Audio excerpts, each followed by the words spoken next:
Hi, welcome to Dr. Raz, the Baking Chemist, and this breezy, cold, dull day. Today's topic is on acids, bases, and buffers. It's a year 2 topic. For Edexcel, it's topic 12, and for A-level, it's obviously acids, bases, and buffers. Okay, it's a year, as I say, year 2 topic, so AS students don't need to know it. This is one of those topics that students find quite difficult, actually. A lot of different things. I am obviously going to do more than one question. I'm going to start with a slightly easier one today, and then I am going to go to slightly more challenging questions, obviously. At the end of the video, I'll show you an easy way of how to remember the equivalence points of the 4 titration curves.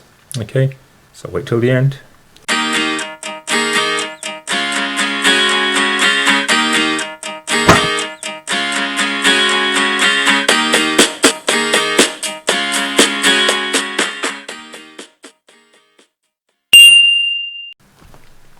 Ethanoic acid is a weak acid which can be used with its salts to make buffer solutions. Explain what is meant by the term weak acid. Okay, so this is one of the common questions you're going to get. Okay, and this is one of the easier questions that you're going to get. Weak acid, define weak acid, define strong acid.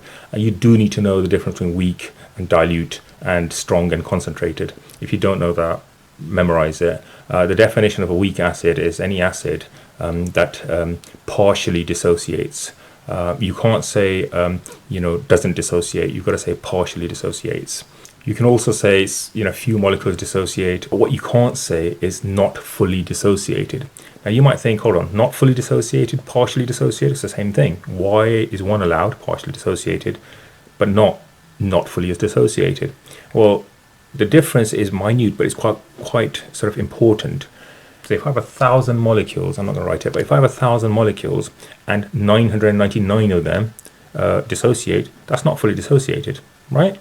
However, weak acid, only a few of those molecules are dissociated. So for example, out of those 1,000, 4, 5, might be dissociated. So can you see, partially dissociates means very few molecules are dissociated. But if you put down not fully dissociated, that means 999 might be dissociated.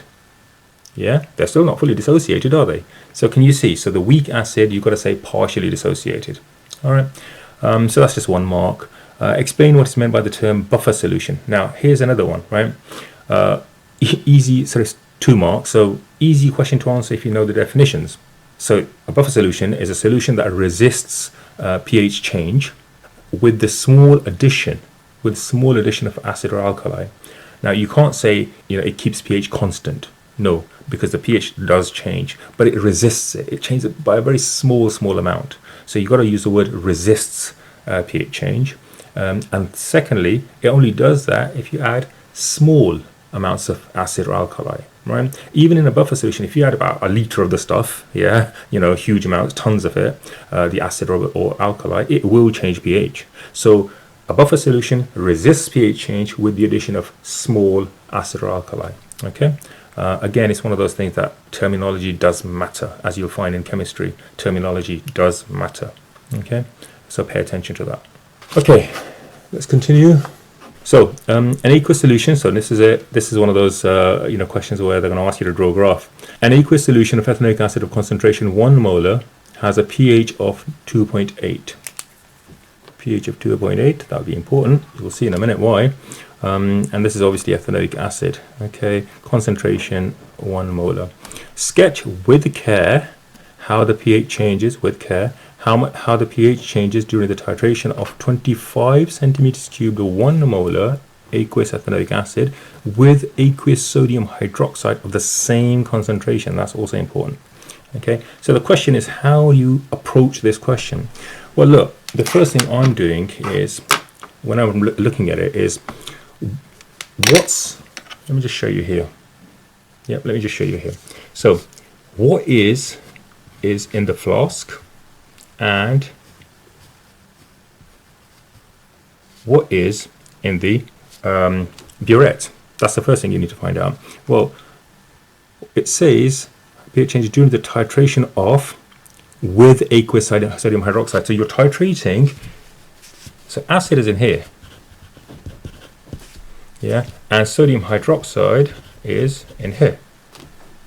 Okay, so that means acid is in the conical flask and sodium hydroxide is in the burette. And the other thing you need to understand is that the pH that you're measuring is of this. Yeah, the pH you're measuring from here, from the flask. All right, and that's important you understand that, because that will dictate what your starting pH is. Now, if you know that you've got the acid in the conical flask and you're measuring the pH of that, initially, before you've added any alkali at all right, what will be the pH? Well, they're giving it to you. Look, ethanoic acid concentration has a pH of 2.8. So obviously, I'm going to have to start from 2.8. Now, here's another place where people sometimes make a mistake. They automatically assume that each one is 0.2, each of these small divisions. 2.2, 2.4, 2.6, 2.8, 3. What they don't realize is one of these boxes is actually 2 units, pH units. Right, so the third one is here. That's 3, pH 3. Okay, now the starting pH has got to be 2.8. So that means, so if that's 3, so the starting is going to be back there. So that's the first thing you're going to do, okay, the starting. Whenever you're plotting this graph, don't start drawing it yet. The second thing you've got to do is, what will be the ending pH? Okay, well, it's sodium hydroxide, isn't it? Sodium hydroxide pH is approximately 13, 14, okay? So you've got to go above 12, okay? But anyway, so 13, 14, so that means my ending curve, so my end point of this curve will be about, I don't know, 14 possibly. Let's just say 14, so I'm going to go up to there possibly. So yeah, you can be slightly below, slightly above, but not too much. Okay, remember, this is a very strong alkali, okay? Okay, so you've got your start point of the curve, you've got the end point of the curve. Now, you should know what these titration curves look like. And as I said, wait till the end and I'll show you how you plot these curves, or how to remember these curves, okay? But now, the third though, so the first thing is the starting point. The second thing is the ending point. The third thing that you need to decide before you plot this curve is the equivalence point. Yeah, equivalence point, okay? The equivalence point is when acid and alkali is just neutralize each other. Okay, that's the equivalence point. So where will the equivalence point occur? You know, that vertical section. Okay, if you remember. Well, I hope you do remember, but anyway, that vertical section. Okay. So the question is, where will that go? You know, will it be here? Will it be there? Will it be there? Where? So this is where you look at, you know, so the concentrations of the acid and the alkali. Okay. They've said how the pH changes during the concentration of that 25 centimeters cubed of 1 molar aqueous ethanoic acid with aqueous sodium hydroxide of the same concentration. Now, you've got to understand something. Before you even look at the concentration, you've got to understand, how did this sodium hydroxide and ethanoic acid react? What ratios? And you should know, okay, if you don't, okay, you've got some work to do, but sodium hydroxide, I think you can see it, with ethanoic acid gives you sodium ethanoate. I hope I'm going to move it because you can't see it. Sodium ethanoate plus water. Okay, that is your equation. Now, if you balance it, you'll notice that it's actually balanced. So that means sodium hydroxide and ethanoic acid react 1-to-1 ratio. Okay, so you need, you know, the 1-to-1 ratio to neutralize each other, assuming they are the same concentration. So if this is 10 molar and this is 10 molar, you need the same volumes to neutralize each other, right? Here, I'm just going to put that back again. Here, they've said the ethanoic acid is 1 molar and the sodium hydroxide is the same concentration. So that means if you're starting with 25 centimeters cubed of the acid, you will need the same volume of sodium hydroxide to neutralize each other, right? So this means that the equivalence points when you just neutralize each other will happen when you've added the same volume of sodium hydroxide as the volume of acid. Acid is 25 centimeters cubed. So that means sodium hydroxide, you'll need 25. So that's 20, that's 30, so that must be 25. So that means the equivalence point must be along these lines. Along this line, not these lines, this line. So now you've got these 3 points, the starting point, the end point, and the equivalence point. The fourth thing you got to do is, well, how big or whereabouts on the pH scale, on the Y scale, is going to be the equivalence point. And for that, as I say, I'll tell you later, But, for the time being, you just need to understand, and I'll tell you later in this video, but for the time being, what you need to understand is there is pH 7. That crosses there. Okay, and that means because you're talking about weak acid, you got to go from here. So the equivalence point will be approximately from 6 all the way 6. So from here, and I'm going to draw the equivalence point because then I can join it later.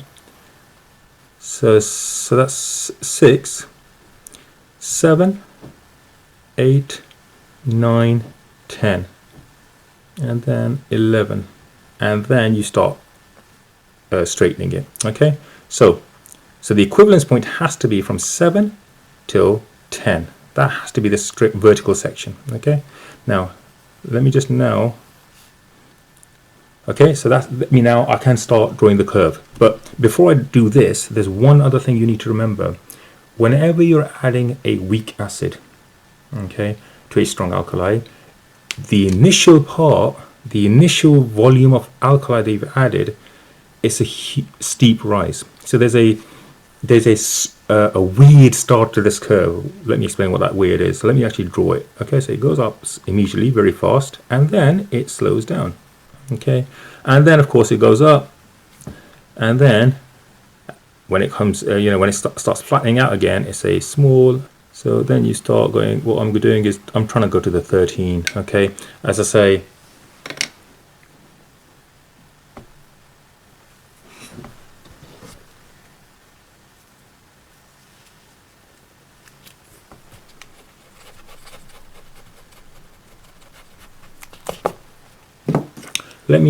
because I know I've got to go up to about 13 or 14, yeah?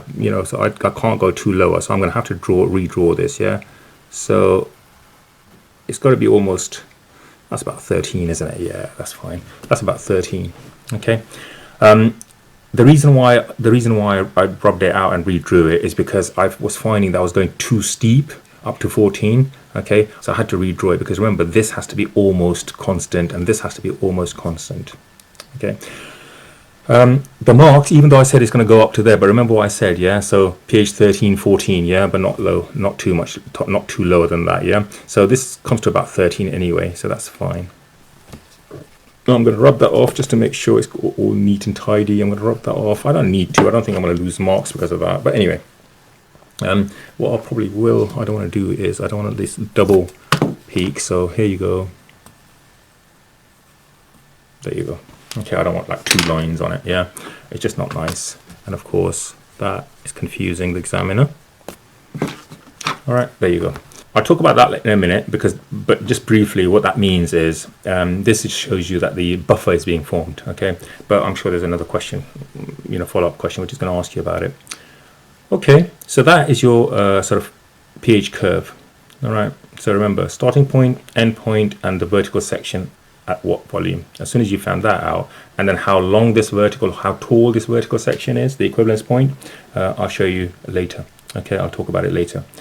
Okay, so that's that. Now in terms of marks, it's worth 4 marks. Okay, so the 1 mark is it's got to start from 2.8. Yes, it's got to start from there. So that is 1 mark. Okay, second mark is it's got to end, so it's got to finish above 12. So that's fine. Third mark is that the equivalence point happens at the volume. So volume of alkali is 25, which it does. So that's fine. So that's a third mark. And the fourth mark, the actual equivalence point, the vertical section needs to cover 6 till 10. Yeah, but possibly 11 as well. So you can cover up to 11 as well. So from 6 to 11 you can cover, but certainly you need to have 7 till 10. Yeah, has to be the complete vertical. So you could have drawn this slightly lower and have the vertical section from 6 till 11. You could have had that, maybe you should have done, but definitely 7 to 10 has to be the vertical section. Okay, and that will give you the 4th mark. Okay, so that's the 4th mark. Okay, indicate where the mixture, indicate on your sketch this portion of the curve where the mixture is behaving as a buffer. Now look what's happening as you're adding more and more alkali. Okay, there's a very little change. Yeah, so resist the pH change. Okay, now it's happening here, from here to here, but not here. Look, if I add initial amounts of volume, it's changing quite a lot. So this part is not behaving as a buffer. However, this part is behaving as a buffer. So, oops, sorry, awkward writing on as a side. So I would say that is behaving as a buffer, because you're adding a little bit of, you know, volume of alkali, and of course there's very little change. All right. If I had to do this again, you know, I would probably have it even shallower, yeah, so even shallower slope. So I would probably go up from, you know, just below 6 actually, yeah, I'd probably go up below 6, okay, and I'll straighten out above 11, above here, if I had to do it again, yeah. I'm going to rub it off. I don't want to rub it off now, but you know what I'm saying, yeah, because I think for me this is probably still a bit steep. Okay, so I would probably do it slightly shallower and have the equivalence point, the vertical point, probably going from starting from 6 to 11 possibly. Okay, so that means I'd be sloping like that, and I'll be just going like that, further up and then straight out. Okay, but you should get marks for this, not a problem at all. Okay, anyway, so that's the buffer section. Write an expression for the dissociation constant of Ka for ethanoic acid. If you've done equilibria in year 1, which you have, remember, Kc, etc., equilibria, that means this expression should be okay. You should know what this expression is. Expression for the dissociation constant of Ka for, so this is an acid constant obviously, but the principle is the same. Acid constant for the ethanoic acid. Dissociation of the acid, ethanoic acid equation is like that. And of course it's a reversible reaction, and actually you know, if I wanted to do it properly, then I'd probably do it that way. You know, reversible arrow is a lot bigger than the forward arrow, but anyway. Remember, I'm trying to impress, you know, the examiner. Yeah, I'm trying not to make sure, you know, I'm trying to not give him or her reasons to start looking at my work too closely. Okay, so there is your equation. Okay, and now the acid constant is Ka equals products over the reactants, right? Concentration of the ethanoate ion times by the H plus ion concentration divided by the concentration of the... Okay, so write an expression for this dissociation constant. Okay, so there you go. That's the dissociation constant. It's only 1 mark. That's the mark. Explain how the pKa of ethanoic acid could be formed or found from the graph. Okay. Now, before I talk about the graph, let me show you about the Ka expression. Right. First thing you need to understand is that when this acid is half neutralized, right? Half neutralized. In other words, let's say I had, you know, 10 molar, right? And I've neutralized 5 of them. How much is left? So I'm going to start with 10 molar, and I've neutralized half them, so that means 5's left. All right. What's happened to the other 5, the 5 that's been neutralized? Well, it's been neutralized, that means the hydrogen have been neutralized. What's remaining? The ethanoate ion. How much ethanoate ion is remaining? Remember, I've had 10 molar first, half of it, 5 molar, has been neutralized. So you've got 5 molar left, and so the 5 molar that's been neutralized has changed to the ethanoate ion, because it's left behind the 5 molar ethanoate ion. So that means when I've neutralized half of this, I've got the same amount of the ethanoate ion as I've got ethanoic acid. So look what happens to the equation, the acid dissociation constant. So that means this concentration, when it's half neutralized, this concentration is the same as that concentration. So this equation, you can still see it, equals H plus. Because that and that gets neutralized because the same concentration. Yeah? So I'm going to say that again. When a weak acid is being half neutralized, Ka is the same as the concentration of the H plus. How do you find pKa? pKa is minus log of Ka. That's pKa. I'm coming to the equation, I'm coming to the graph in a minute, but you need to understand this, right? pK is minus log Ka. So if I now minus log this to get pK, I've got to minus log this as well. So I'm now going to minus log Ka, which equals minus log, because remember, if I've got to minus log that, I've got to minus log that as well, H concentration. So that becomes pKa. And of course, what's minus log H plus? Concentration of H plus? It's pH.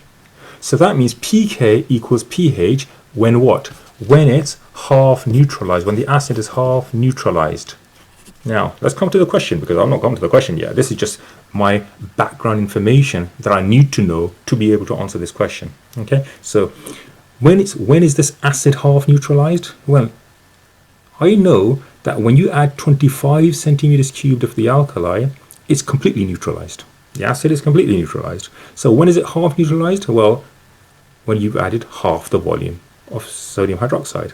Yeah, I'm adding 25 to give me complete neutralization, and therefore what's half of 25 is 12 and a half. Okay, so 10, 11, 12, so 12 and a half, so up to there. So that means if I should really be using rulers, but anyway, if I go up when I've added half the volume of alkali, if I go up and find the pH,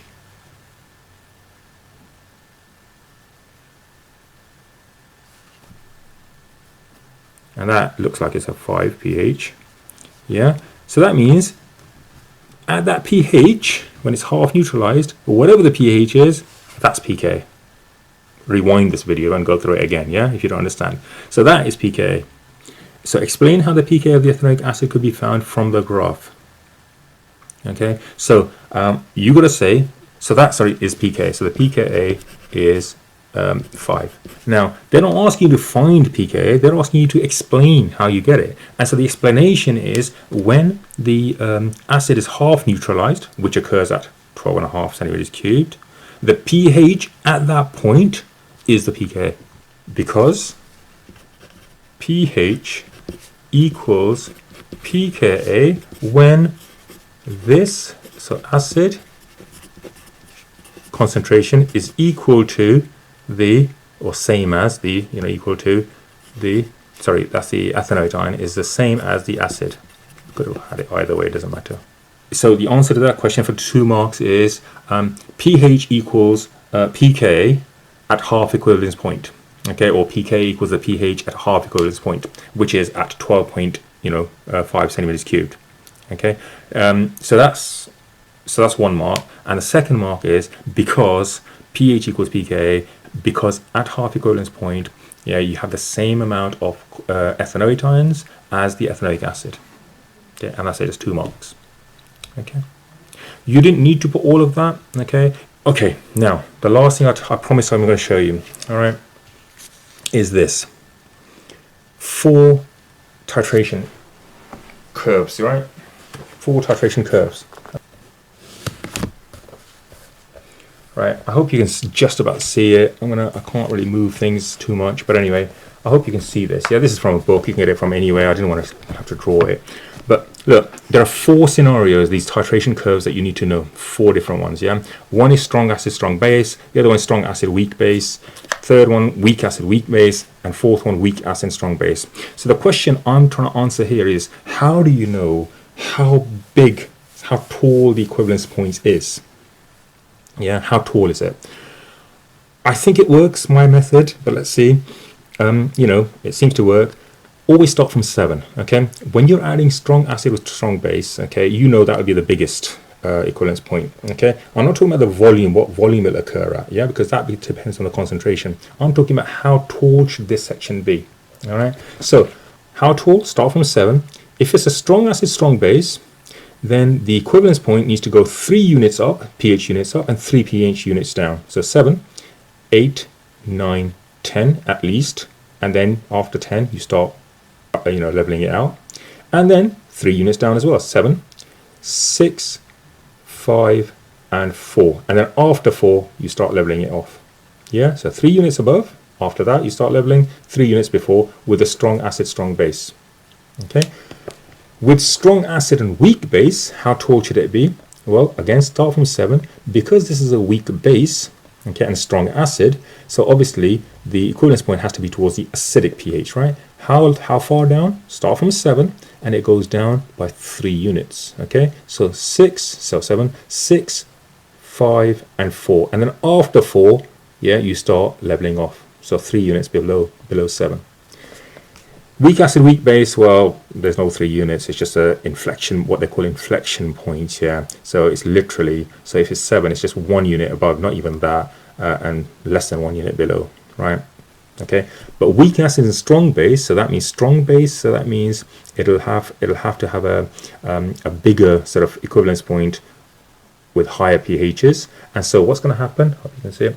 Again, start from a 7, strong base, right? Start from a 7, and it goes 3 units up, 7, 8, 9, 10, and then after 10 you start leveling it off. Okay, and of course, you know, because it's a weak acid, you barely go half a unit below and then cross. But anyway, 3 units above and below 7, just remember that. Okay, if you're talking about strong acid, then it's and weak base, and then it's 3 units below, you know, lower pH. If it's a strong base, then it's 3 units above 7. Okay, that's the way, I mean, I sort of remember it. Yeah, if you can, fine. If you know any other way, let me know. I mean, if you found a better way, a neater way, something that people or students remember easily, please let me know in the comments. Okay, otherwise, please subscribe. Okay, like this video, and if you've got any other suggestions, let me know. Okay, and any suggestions about questions, let me know. I'll see you next Tuesday. Bye.